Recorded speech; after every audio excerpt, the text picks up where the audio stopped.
Bonjour messieurs, dames. Alors, Bonjour. particularité, Sébastien et moi, on ne vous voit pas. En revanche, vous pourrez évidemment, mettre des commentaires et poser vos questions, dans le chat. On sait qu'il y a déjà, une quinzaine de personnes qui sont en live. On a pris le parti de commencer, tout de suite pour, ne pas perdre de temps et puis, être le plus possible dans l'interactivité avec, vos réflexions et vos questions. Agenda rapide, on va se présenter l'un et l'autre et puis vous partager un peu le sujet et la manière dont on souhaite l'aborder avec vous autour du recrutement par recommandation, par cooptation. On verra déjà la différence entre les deux éléments. Et puis, à l'instar de ce qu'on aime faire avec Sébastien, n'hésitez pas à nous poser toutes les questions que vous souhaitez. Bonjour Nathalie. Je vais te laisser peut-être, Sébastien, te présenter pour commencer. Oui, très bien. Merci. Donc moi, je suis Sébastien Laurie. Je suis l'interviewé aujourd'hui pour cette interaction. Je suis fondateur de Corail, qui fait de l'adoption IA, qui est le sujet des RH en ce moment. Et avant ça, j'ai pas fait que ça. J'ai été très longtemps dans des grandes structures, notamment SFR, et puis aussi à l'étranger. Donc je connais le monde des grosses boîtes et le recrutement dans les grosses boîtes. Et puis maintenant, depuis quelques années, le recrutement dans des plus petites structures, ce qui n'est pas exactement la même chose. Et puis, je suis aussi le président et fondateur de l'Alumni SFR, qui est un alumni assez actif et qui est aussi un gros lieu de la cooptation et de la recommandation depuis de nombreuses années que je fais et que d'autres font. Donc, je pourrais aussi témoigner sur cette partie. Merci, Sébastien. Je prends le relais. Je suis Jocelyn Martin, je suis cofondateur et dirigeant de la société Propel, qui est une start-up qu'on a lancée avec mes associés en novembre 2024. Donc, ça fait pratiquement 18 mois qu'on opère sur le marché. On est une solution qui permet en fait aux entreprises de sourcer des profils et de les recruter par la recommandation externe. Et le mot n'est pas galvaudé, je vais le préciser dans quelques minutes. Ce qui nous relie avec Sébastien, c'est qu'on s'est rencontrés sur un salon HR Tech, en l'occurrence, il y a début 2025, si mes souvenirs sont exacts. C'est ça. Et puis bah, voilà, ça a donné une relation derrière commerciale, professionnelle avec Corail. Et puis, au fil du temps, j'ai appris à connaître Sébastien. Et ce qui était hyper intéressant dans le fait qu'il soit là avec nous, c'est au-delà d'un cas d'usage sur comment il a pu recruter pour Corail.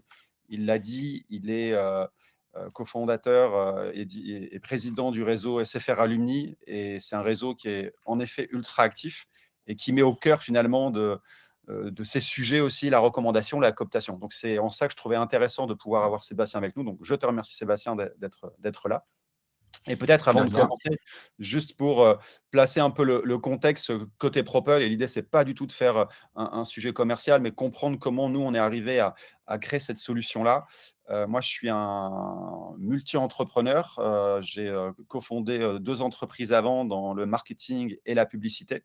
Et j'ai été amené, en tant que dirigeant, à travailler sur tout un tas de sujets, donc avec beaucoup de polyvalence, pas forcément beaucoup d'expertise. Et dans les sujets sur lesquels j'étais amené à travailler, il s'avère qu'il y avait le sujet du recrutement. Donc, quand je parle de recrutement, je parle évidemment de marque employeur, d'onboarding, d'outils, de SIRH, etc., etc. Et bien, finalement, au fil des années, j'ai recruté à peu près 500 personnes et je me suis rendu compte au bout d'un moment que sur les 500 recrutements, il y en avait quasiment 20% qui étaient arrivés par recommandation externe à l'entreprise ou cooptation interne parfois. Et c'est ça qui m'a donné goût à développer le sujet, c'est de se dire comment quelque chose qui est vieux comme le monde, à savoir la recommandation qu'on peut tous faire pour un restaurant, pour un bon médecin, pour une babysitter, comment en fait ce quelque chose qui est artisanal à la base, mais qui fonctionne, on pouvait un peu l'industrialiser tout en gardant la qualité au centre. Et c'est ça en fait la synthèse de Propel, c'est comment on peut, pour un client, aller se servir d'un réseau ou de plusieurs réseaux de communautés qui vont comprendre les métiers, comprendre les enjeux business, comprendre le contexte de l'entreprise et partager les offres aux bonnes personnes de son réseau. Et quand je dis bonnes personnes, ce n'est pas uniquement les gens qui sont sympas et qu'on veut recommander, mais c'est aussi ceux qui ont l'expertise, la compétence métier et qu'on peut contextualiser évidemment dans l'entreprise. Donc voilà comment on a créé Propel. Très rapidement, en 30 secondes, je vous le disais, on s'est lancé il y a 18 mois, on a à peu près une quarantaine de clients, principalement des PME et des startups scale-up. Et on opère sur certaines expertises métiers, pas toutes. Et celle qui nous concerne là aujourd'hui avec Sébastien, c'est notamment l'expertise Sales ou CSM. Voilà pour cette petite présentation. Peut-être Sébastien, première question. Je vais peut-être répondre juste à Nathalie. Non, il n'y a pas de support, Nathalie. Par contre, il y aura un replay. Voilà, donc tout sera enregistré, vous pourrez tout récupérer. Peut-être, Sébastien, pour parler du use case qui nous concerne au départ, comment toi, tu as imaginé le recrutement chez Corail en début 2025 et qu'est-ce qui t'a finalement poussé à tester la recommandation, la cooptation? Je pense que le sujet, c'est que quand on est entrepreneur et qu'on est dans une structure qui est encore une petite structure et qui est en croissance, le sujet, recrutement, c'est évidemment important et on a relativement peu de temps. Donc, on cherche vraiment de l'efficacité et surtout, on a très peur de se tromper. Et là où moi, ce que vous faites m'a séduit, c'est du fait aussi de mon expérience, c'est-à-dire que mes plus belles expériences de recrutement, c'était globalement de la recommandation, parce que j'y trouvais une vraie efficacité. Et donc l'idée, c'était vraiment de tester ce modèle et d'y trouver un intérêt. Moi, j'avais peur de me tromper. Je recrutais quelqu'un dont, globalement, en fait, je connaissais à peu près ce qu'il devait faire, mais un peu sur le papier, parce que c'était quand même un peu nouveau pour moi. Et puis surtout, dans une petite structure, il faut s'adapter en fait à ce qu'est une petite structure. Il y a peu de personnes, donc il y a de la pression sur le relationnel et sur la manière de fonctionner. Et puis, il y a ce qui est écrit sur la fiche de poste et ce que le poste va devenir. Et tous ces éléments-là, en fait, on ne peut pas le faire dans un mode de recrutement classique, globalement, ou alors ça coûte très cher, globalement, pour le faire.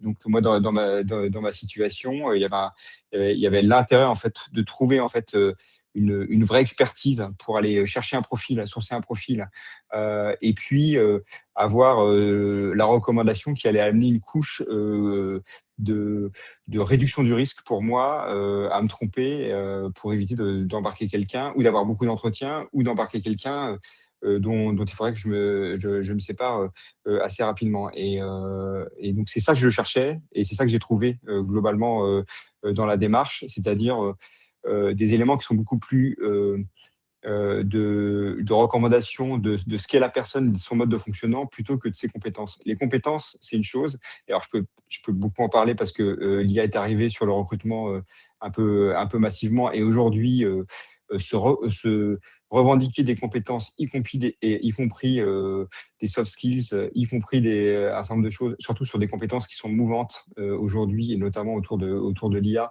c'est de plus en plus facile parce on peut vraiment stéroïder en fait son CV en se servant de l'IA. Donc globalement, ce qui est pour le dire autrement, la promesse d'un CV et d'un recrutement, elle est de plus en plus difficile en fait à avoir sur le papier. Donc pour vraiment en fait se confronter à la vraie vie, il y a deux choses. Il y a les entretiens, mais c'est très court. Et puis, il y a des gens qui ne se vendent pas très bien en entretien aussi, qui sont très bons, mais qui ne se vendent pas très bien en entretien. Et donc, vraiment, le cliquet qui donne vraiment de la valeur au truc, c'est la recommandation derrière. C'est-à-dire que c'est des gens qui ont travaillé avec la personne, qui ont croisé la personne professionnellement, et donc qui vont pouvoir témoigner. Et il ne faut pas oublier que la recommandation, c'est un risque, parce que globalement, on met on se Sa dévoile, crédibilité. c'est-à-dire que Mmh. on met sa crédibilité en jeu, quoi. Donc c'est pas juste, tu le disais tout à l'heure, c'est pas juste ah bah tiens j'ai un pote, je vais le recommander. Non, c'est pas ça. C'est je recommande quelqu'un et donc du coup je mets ma crédibilité en jeu. Donc du coup ça a une vraie valeur en fait. C'est quelqu'un qui met son nom en fait sur le nom d'une autre personne. Et puis ça permet d'avoir des informations enfin ou d'aller creuser des choses qui sont beaucoup plus fines que juste ce qu'on peut faire avec un recruteur sur la base d'un CV ou dans les quelques entretiens qu'on va pouvoir passer. Globalement, ça, pour moi, c'est un facteur de réduction de risque et ça permet d'aller parler de sujets beaucoup plus fins avec les gens qui vont recommander. J'aime bien cette expression, facteur de réduction de risque. Tu mets le doigt sur quelque chose qui est important déjà, depuis quelques années. Mais c'est vrai qu'à l'heure de l'IA, et tu le disais à juste titre, tu es bien placé, c'est qu'aujourd'hui, il se passe, quelque chose sur le marché où on a finalement des ATS ou des outils qui permettent avec l'IA de screener très rapidement un CV. Sauf qu'en face, on a des CV qui sont aussi de plus en plus faits avec l'IA. Donc globalement, d'un côté, on a des candidats qui mettent une fiche de poste et disent à l'IA, fais-moi le CV custom pour que finalement je passe le premier filtre. Donc j'ai presque envie de dire que potentiellement l'IA annule l'IA. Toujours est-il qu'on se rend compte aussi sur le marché aujourd'hui qu'on a beaucoup de candidats qui arrivent en entretien et où les recruteurs nous disent, en fait, ça ne correspond pas à ce à quoi je m'attendais par rapport au CV. Forcément, parce qu'il y a eu, je dirais, une couche d'IA qui arrivait, une superficie d'IA qui arrivait. Alors, ça ne veut pas dire qu'il ne faut pas le faire, parce qu'évidemment, on ne peut pas faire que des recrutements par qu'un cabinet de chasse, que la recommandation ou que les job boards. Donc, on a un ensemble de leviers complémentaires. En revanche, en effet, et c'est là où je reviens sur le facteur de risque, c'est que la recommandation, elle permet d'aller aussi voir les signaux faibles. Et les signaux faibles, ce n'est pas sur un CV. C'est-à-dire que sur un CV, on va voir beaucoup de choses, mais on ne va pas en effet avoir comme élément, est-ce que cette personne sait travailler dans tel ou tel contexte par rapport à ma boîte, comment elle réagirait par rapport à tel ou tel sujet. Donc c'est vrai que la reco, elle apporte ça. Et Sébastien, tu le précises aussi, c'est vrai que je ne l'ai pas dit en préambule, la reco externe, en tout cas la manière dont on l'a fait nous, euh, elle a cette, je dirais, cette singularité d'aller reposer que sur des critères d'expertise professionnelle et d'expérience professionnelle. Ce que je veux dire par là, c'est que demain, si tu me demandes en effet quelqu'un à recommander sur, par exemple, toi qui est dans l'IA, un AI engineer, je ne suis pas, moi, en fait, capable de le faire, puisque par définition, je n'ai pas l'expertise métier, je n'ai pas l'expérience et je n'ai pas directement travaillé avec un ingénieur IA. Alors, je pourrais le recommander sur d'autres aspects, le côté capacité à s'intégrer, sympathie, relationnel, ce qui est déjà pas mal, mais il va me manquer quand même une partie de ce pourquoi tu attends la recommandation. Et c'est vrai que chez Propel, on a pris ce parti de dire celles et ceux qui recommandent, c'est pas parce qu'on est un cousin, un ami de la famille ou juste un alumni, on recommande aussi parce qu'on a vu à l'œuvre la personne. Donc, en effet, il y a cette crédibilité, cette légitimité, cette compréhension finalement du poste et du job sur lequel on attend. Donc, j'aime bien cette notion de facteur de risque. Ouais. Je vois la question d'Aurore sur le sujet. Aurore. Est-ce que Jocelyn, vous avez commencé à mesurer des choses là-dessus? Ouais. Euh, Ouais, ouais. Alors, forcément, on a à peine 18 mois je dirais de courbe d'expérience. Donc, on ne peut pas généraliser sur 1000 cases très concrètement, mais on peut quand même, en effet, partager quelques chiffres. Le premier chiffre, c'est qu'aujourd'hui, nous, on reçoit à peu près, je dirais, 3 à 5 recommandations qualifiées par offre. Et donc, on fait passer ces recommandations côté client, parce on a quelques préfiltres, en effet, en amont malgré tout. Globalement, ça veut dire quoi? C'est-à-dire qu'on fait passer 80% des candidatures qu'on reçoit aux clients. Sur ces 80%, nos clients entrent en process 7 fois sur 10. Ça veut dire que 7 candidatures sur 10 entrent en process de recrutement chez nos clients. Donc, c'est vraiment un sujet de qualité, ce n'est pas un sujet de volume, hein. Ça, c'est des chiffres qu'on constate depuis maintenant 18 mois, qu'on a consolidés. Et par rapport, en effet, à la conversion, qui est une des questions, il y a à peu près un recrutement sur 4 recos. Donc, 4 recommandations donnent 25% de recrutement. Pour vous donner un chiffre de comparaison sur les job boards, et c'est un chiffre sourcé évidemment sur des études, hein, le taux de conversion sur les job boards, il est entre 0,5 et 2,5%. Donc, la recommandation, on est à 10 fois plus. Donc, le taux de transfo est beaucoup plus élevé, ce qui n'est pas illogique. Et pourquoi ce n'est pas illogique? Parce que quand vous postez une offre aujourd'hui sur un job board, elle est ouverte finalement à la terre entière quelque part. Et donc, on a beaucoup de personnes qui vont candidater. Et je pense que vous, en tant que recruteur, vous devez vous en apercevoir. Vous devez vous dire parfois, et pourquoi cette personne, elle a candidaté? Parce que ça n'a rien à voir avec ce que je cherche. Donc, on a énormément de déperdition et on a finalement très peu de qualité. Et ça, c'est un constat partagé presque tout métier confondu, toute industrie confondue sur les job boards. Les études parlent de 95% de profils non qualifiés par rapport aux attentes. Donc, c'est quand même énorme. Après, encore une fois, ce n'est pas les mêmes sujets. Forcément, si je vais à l'opposé, si on parle de cabinet de chasse, puisque c'est posé dans la question, un cabinet de chasse, par définition, vous aurez beaucoup plus de qualité avec un suivi sur toute la chaîne de création de valeur.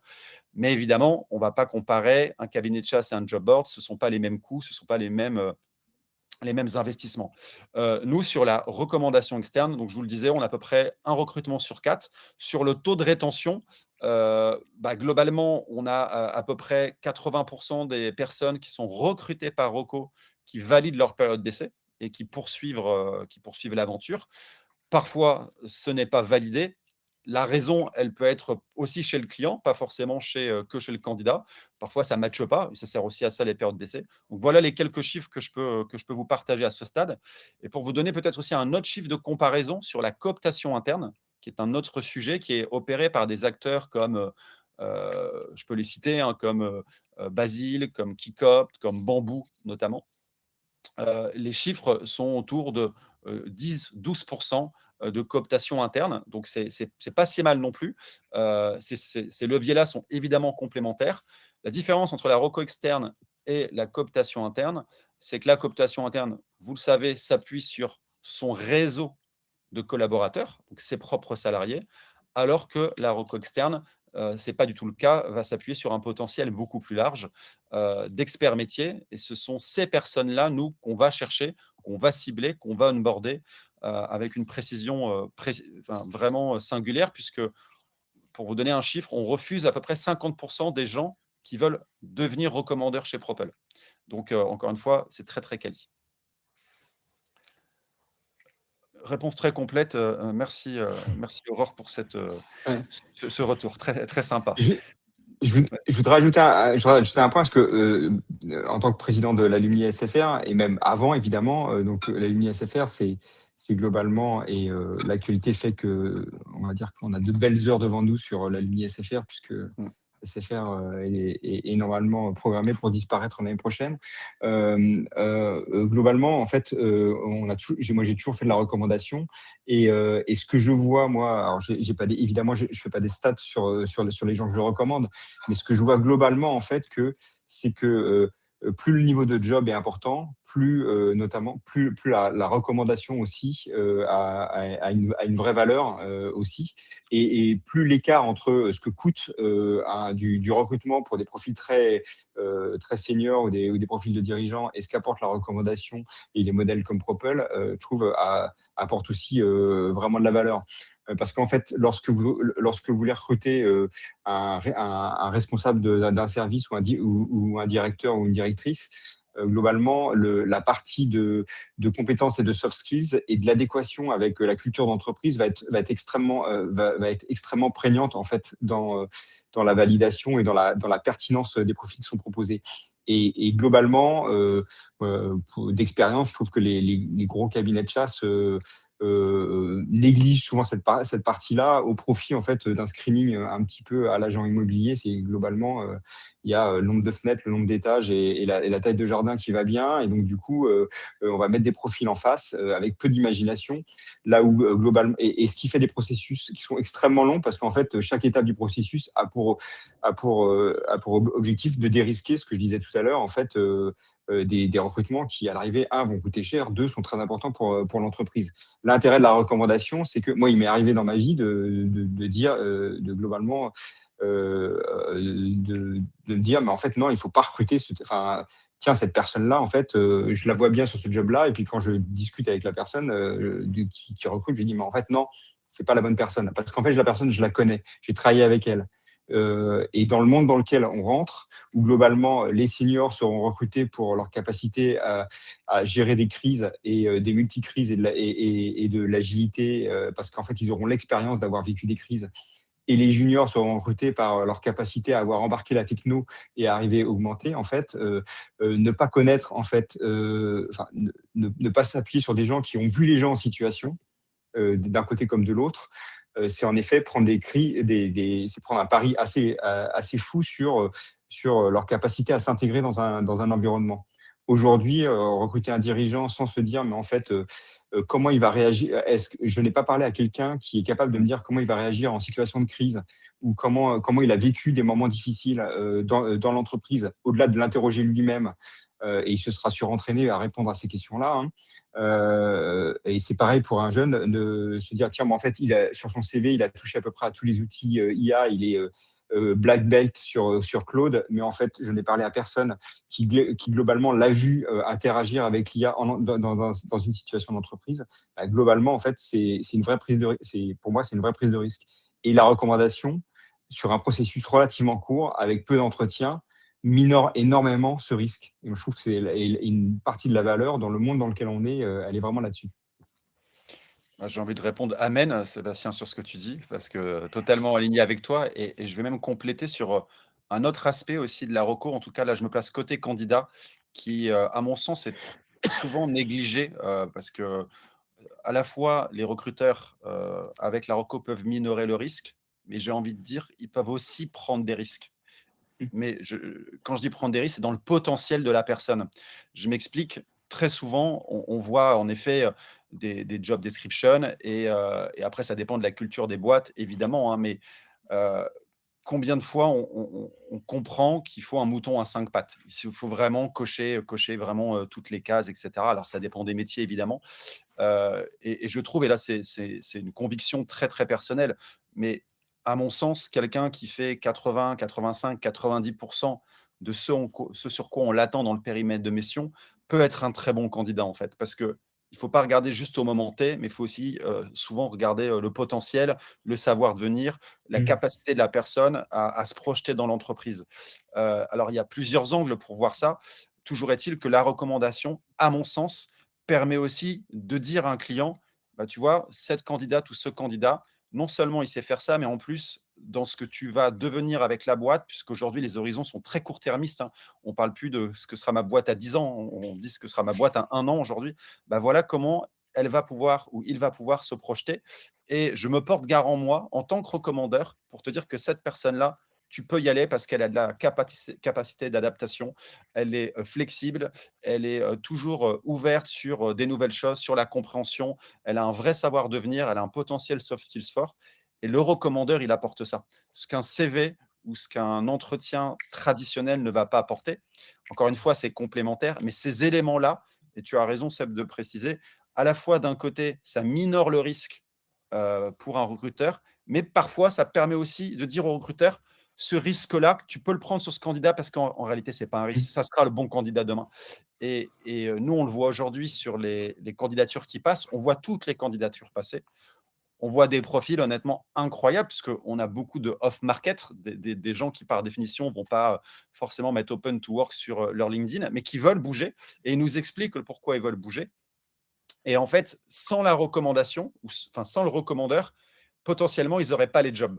Et c'est le recommandeur qui donne ce petit plus qui va donner au recruteur un élément vraiment distinctif, vraiment singulier sur la capacité de la personne à se projeter dans l'entreprise. Et les plus belles histoires sont souvent celles-ci. Je donne juste un exemple. On a eu un profil qui était recruté par un groupe pharmaceutique pour un poste de directeur du digital. Et ce profil-là, il avait 51 ans. Donc, profil senior, hein. Vous savez, moi, nous sommes des seniors aux yeux de France Travail, hein, plus de 45 ans. Et en fait, c'était assez intéressant parce que retour du recruteur dit non, en fait, ça ne va pas le faire pour différentes raisons. Mais je n'avais pas les raisons. Donc, je creuse un peu et je comprends que le sujet, en fait, il est senior et on a une équipe plutôt jeune, c'est du digital. Est-ce que finalement, ça va le faire ou ça ne va pas le faire? Et en fait, le recommandeur a donné des éléments en disant, mais franchement, échangez 30 minutes avec cette personne et vous verrez vraiment si ça vaut le coup ou pas d'aller plus loin. Eh bien, aujourd'hui, cette personne, elle a été recrutée en CDI. Elle a commencé par un CDD.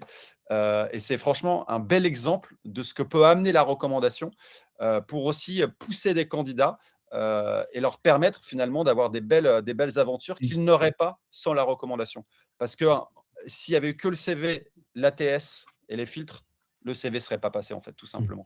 Donc, c'est ça aussi qui est intéressant Mmh. dans la recommandation. Elle donne de la contextualisation.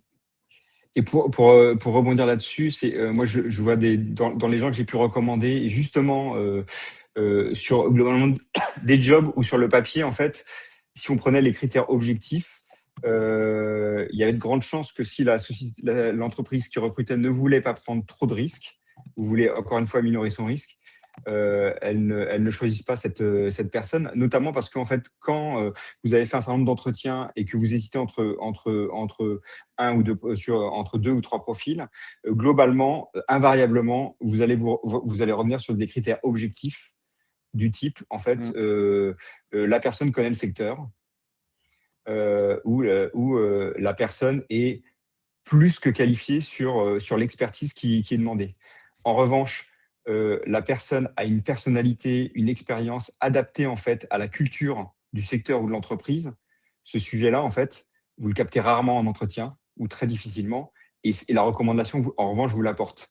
Moi, j'ai en tête une personne de mon réseau que j'ai aidé à être recruté via de la recommandation pour un job. Lui ne se projetait pas au départ sur ce type de job. Il n'y Mmh. pensait pas, c'est ce que tu disais. Et l'entreprise disait de toute façon, si la personne n'a jamais travaillé dans le secteur, c'est un no-go, ça ne peut pas arriver. Sauf que moi, je savais que cette personne-là, de par son parcours, avait, et comme je connaissais très bien le recruteur et le secteur, avait en fait une personnalité qui s'adaptait parfaitement au Mmh. type de management, au type de gestion par l'objectif, à la dureté aussi d'un secteur, au type de personnes qu'on peut trouver dans ce secteur, et que cette partie-là était peut-être plus puissante pour l'intégration qu'une connaissance fine du secteur, parce que globalement, quand on fait du marketing, du commercial, des choses comme ça, quel que soit le secteur, globalement, si on est bien câblé, les choses, on les embarque et on est capable de les acquérir. Mais par contre, en fait, ces éléments-là, si moi je les avais pas recommandés et si j'avais pas poussé cette personne-là pour qu'elle le rencontre, la rencontre, elle se serait jamais faite, en fait. Mmh. Et c'est parce que moi, je pouvais dire oui, j'ai vu cette personne en situation sur ces sujets-là et je pense qu'elle est adaptée en fait à votre façon de travailler. En fait, il se serait rien passé. Ouais.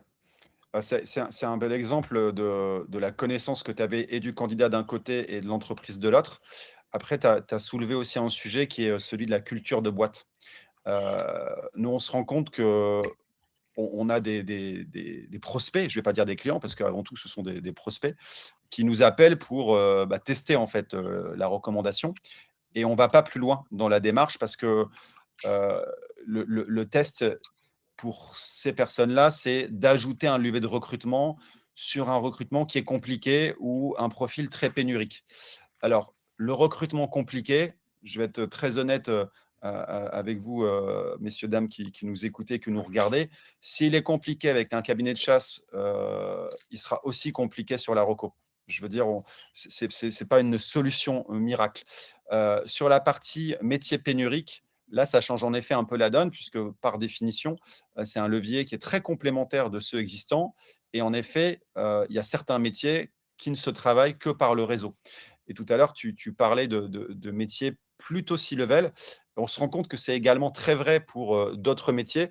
On a été contacté par deux groupes qui recherchent des vétérinaires, par exemple.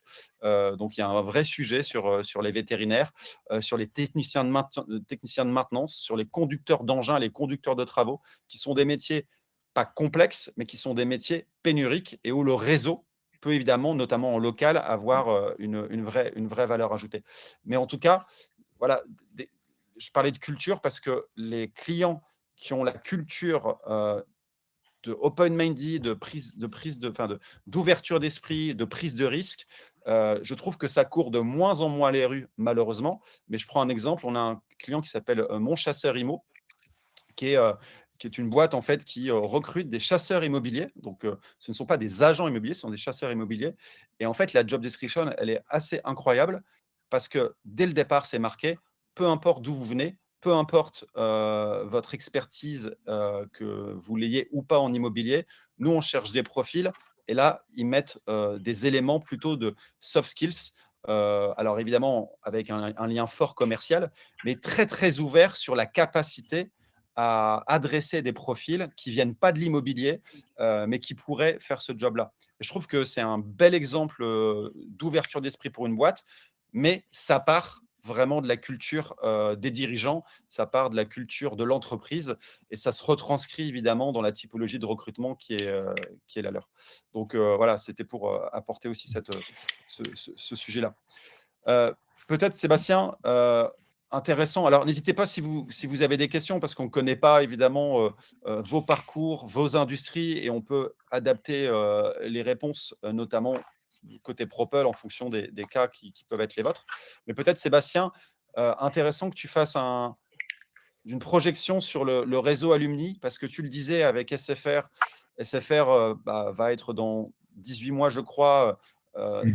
démantelé, excuse-moi du mot, hein, je ne sais pas si c'est Oui. ce Mm. mot-là. Donc, il y a une partie qui va être qui va aller chez Bouygues, une partie qui va aller chez Orange, une partie peut-être chez Free, mais il y a aussi des gens qui vont potentiellement rester sur le carreau. J'ai pas les chiffres, mais comment aujourd'hui un réseau comme le tien va s'impliquer pour faire en sorte que ces personnes-là vous puissiez les aider d'une manière ou d'une autre, et comment le réseau, la recommandation peut jouer un rôle important, j'imagine, là-dessus. Alors, alors un réseau alumni par nature, il vieillit tous les ans, puisque et donc du coup, globalement, il a de plus en plus un rôle d'accompagnement de gens qui sont qui rentrent dans une deuxième partie de carrière ou une troisième partie de carrière, et où globalement, il y a de la seniorité, et il y a potentiellement plus de difficultés ou plus de compétition sur les jobs, et plus de off-market aussi sur les jobs. Donc, c'est globalement, lorsqu'on change de job et qu'on a 10, 15, 20 ans de boîte, on peut évidemment retrouver un job, surtout quand on est très qualifié, très compétent et avec des belles expériences. Mais derrière, il faut trouver les offres. Et les réseaux traditionnels sont pas les plus évidents. Et c'est là où être dans des alumni comme le réseau SFR et l'alumni SFR, c'est aussi débusquer beaucoup plus de off-market en recommandation. C'est globalement qu'un réseau qu'un réseau comme celui-ci voit des offres passer, donc a une capacité à aligner les planètes beaucoup plus importante, peut évidemment recommander, puisque quand on a travaillé dans ce type d'entreprise, il n'y a pas que l'alumni SFR, on a croisé beaucoup de monde, donc on a vu beaucoup de gens en situation de travail. Donc il y a beaucoup de gens qui peuvent recommander beaucoup de gens. Et donc, c'est un vrai levier dans ces moments dans ces moments de carrière pour trouver. Et puis, c'est aussi un facteur potentiellement de recrutement de gens plus jeunes, que les gens voient chacun dans les entreprises dans lesquelles ils sont dispersés, et qui peuvent ensuite passer d'une entreprise à l'autre via la recommandation du réseau. Donc, c'est un vrai accélérateur en fait de recommandation. Je l'utilise régulièrement, hein, et je suis sollicité régulièrement pour trouver des profils, ou pour réfléchir à des profils, et puis aussi pour aider des gens à retrouver des jobs, parce que de par la position de la plupart des alumni SFR, ils voient passer beaucoup de choses sur le marché. Ouais, très, très intéressant. Et ce qui est intéressant avec toi, Sébastien, et je te connais maintenant depuis à peu près un an, mais c'est que tu le fais aussi naturellement. C'est-à-dire qu'en fait, ça fait partie de tes qualités, en tout cas de ce que tu es habitué à faire, de recommander. C'est assez naturel, et tu le fais avec discernement. Et pourquoi je dis ça? C'est pour répondre aussi à la question de Céline qui parle des erreurs à éviter sur la recommandation. La notion de discernement, la notion d'expertise, la notion de crédibilité, la notion de confiance, c'est ce qu'il faut vraiment prioriser et valoriser dans la recommandation. C'est-à-dire qu'il faut quand on met ça en entreprise, si on le met sur un sujet de cooptation interne, donc avec ses salariés, ou de reco externe, il faut vraiment garder à l'esprit que la reco, elle doit être objective, pragmatique, circonstanciée, et qu'elle ne soit pas uniquement drivée par, on n'en a pas encore parlé, mais par l'argent, ou en tout cas par le gain qu'on peut avoir sur une recommandation, une cooptation. Heu, Généralement, quand on met quelque chose comme ça en place dans son entreprise, il y a un système de gamification. Donc, on dit typiquement à son collaborateur ou à ses collaborateurs: «Je cherche tel profil. Si, vous me partagez un profil et qu'il est recruté, vous aurez telle prime, à la fin du trimestre ou à l'embauche, 50 et 50 à la fin de la période d'essai». Heu, Cet argent ou ces cadeaux ou ces primes, c'est de la gamification. À mon sens, ça ne doit pas être l'objectif prioritaire. Je pense que quand on a une belle marque employeur, quand on est content d'être dans sa boîte, en fait, on recommande naturellement. Ça, c'est le premier point. Pour la reco externe, c'est encore davantage vrai puisque par définition, celles et ceux, nous, aujourd'hui, qui recommandent chez nous, pour vous donner un chiffre, très clair, ils touchent 150 € par recommandation qualifiée. 150 €, ça reste un montant, mais c'est pas game changer. Ça change pas la vie de quelqu'un. Donc ce pourquoi les personnes le font, et pour revenir sur les risques, c'est vraiment pour aider son réseau et aider l'entreprise et faire le bon matching. Et c'est ça qui est important, c'est de faire le trait d'union entre une personne qu'on juge compétente et pertinente pour un poste et une entreprise dans laquelle, on la voit évoluer. Donc, les erreurs à éviter, je dirais, la première, c'est en effet, mettre trop de poids, le poids du corps sur l'argent et la gamification. Le deuxième élément, là aussi que ce soit en interne et ou en externe, même si c'est un petit peu différent, c'est ne pas animer ses salariés d'un côté ou les communautés de l'autre. C'est-à-dire que si vous lancez un programme de cooptation en interne ou si vous le lancez via une solution de recommandation externe comme nous, si vous n'animez pas et vous ne communiquez pas auprès de votre communauté, ça va faire pchit, c'est-à-dire qu'en fait, tout le monde va voir la première info: «Ah, on a lancé tel programme», mais après, il ne se passera plus rien. Donc, il y a vraiment ce sujet d'animation de communauté. C'est ça qui fait la différence. C'est vraiment comment, en tant que RH ou en tant que personne du marketing ou de la com interne, je vais aller activer là où les communautés internes ou externes pour qu'elles puissent être embarquées sur le sujet avec des objectifs, avec des challenges. Et ça, c'est ultra important. Pour vous donner un chiffre hyper concret, nous, dans nos communautés, on a un peu plus de 2000 personnes. Donc, c'est vraiment 2000 personnes qui sont des individus au départ, puisqu'ils viennent de plein de boîtes différentes, avec des expertises, en revanche, bien ciblées, évidemment. On voit que quand on n'anime pas, on a globalement un taux d'ouverture de l'application Propel pour recommander qui est très très faible. Parce que par définition, l'application Propel, ce n'est pas votre application de météo, ce n'est pas l'application de banque, ni de train, donc vous n'y allez pas tous les jours. En revanche, dès qu'on envoie une newsletter, un emailing ou un push app sur l'application, on a un taux d'activité qui augmente en flèche très fortement et on a, dans les 24 heures qui ont suivi, tout de suite une vingtaine de recommandations qui arrivent. Donc, on voit bien que le sujet d'animer là où les communautés, qu'elles soient en interne ou en externe, sont extrêmement importantes. Et ça répond du coup, Céline, aux best practices pour communiquer. Alors, en interne, je suis moins concerné parce que par définition, je ne fais pas de cooptation interne, mais je sais qu'il existe des challenges qui sont partagés par certaines entreprises qui le font naturellement avec certainement de l'IA aussi aujourd'hui, ou elles communiquent potentiellement sur leur Slack, sur leur Teams pour animer ça. Nous, en externe, je viens de vous le dire, c'est 3 sujets clés. C'est des emailing push, c'est des push sur l'application et ce sont des événements. On fait des événements physiques et on se rend compte, plus l'IA arrive, plus on digitalise, plus on désincarne la communication, plus on a besoin de voir les communautés et plus on a besoin de les animer. Je crois d'ailleurs que Sébastien, l'exemple concret, c'est que la semaine prochaine, vous faites un événement Alumni SFR en live et en fait, ces moments-là sont hyper importants. Alors, ils ne sont pas valables que pour le recrutement, pas que pour la cooptation, pas que pour le recrutement, pas la recommandation. Ils sont aussi valables dans la vie de tous les jours pour une entreprise. Je crois que les gens ont quand même besoin de se voir. Alors, je ne rentrerai pas dans les débats du télétravail, pas télétravail, ce n'est pas le sujet. Mais on a quand même besoin de se voir. Et ma conviction, c'est qu'on aura encore plus besoin de se voir et d'animer des communautés. J'espère avoir répondu à vos questions, Céline.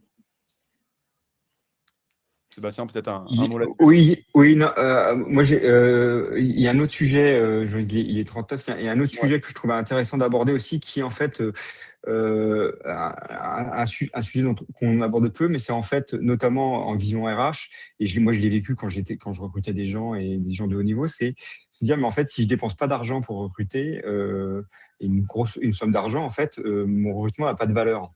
Donc là, si Mmh. j'ai pas dépensé mes 15 000 euros ou mes 20 000 euros pour recruter un profil, en fait, c'est-à-dire que j'ai pas bien fait mon travail. Et donc, ça, c'est l'un côté du spectre. C'est souvent pour des très beaux profils, voire même pour, enfin, globalement des profils dans des grandes entreprises ou des entreprises des scale-up. Et puis, de l'autre côté, il y a le côté job board volumique, où globalement, en fait, ça me coûte pas très cher, mais par contre, je sais que j'aurais pas une qualité, j'aurais beaucoup de volume, mais pas une qualité dingue. Et ce que je trouve intéressant dans la recommandation, c'est qu'on est vraiment au milieu, c'est-à-dire que il y a, comme le disait Jocelyn, en fait, le bénéfice, notamment pour les recommandeurs, c'est c'est presque un bénéfice de personal branding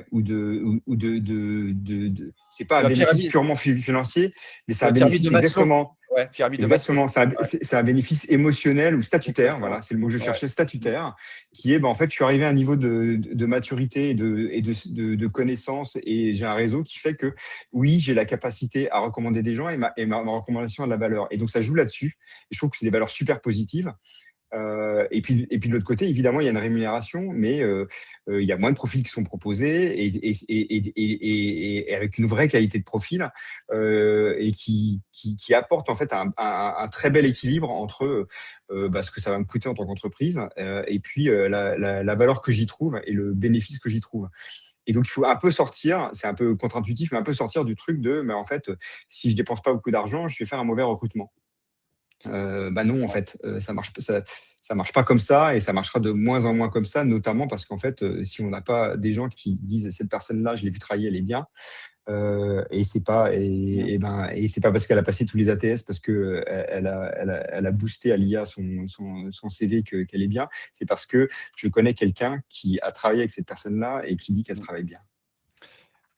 Alors là, je suis 100% d'accord et moi, je veux sortir, j'essaye d'être pédagogue sur le sujet, de dire arrêtons de penser au volume aussi. Plus on a de volume, mieux c'est pour un recruteur. J'y crois pas du tout.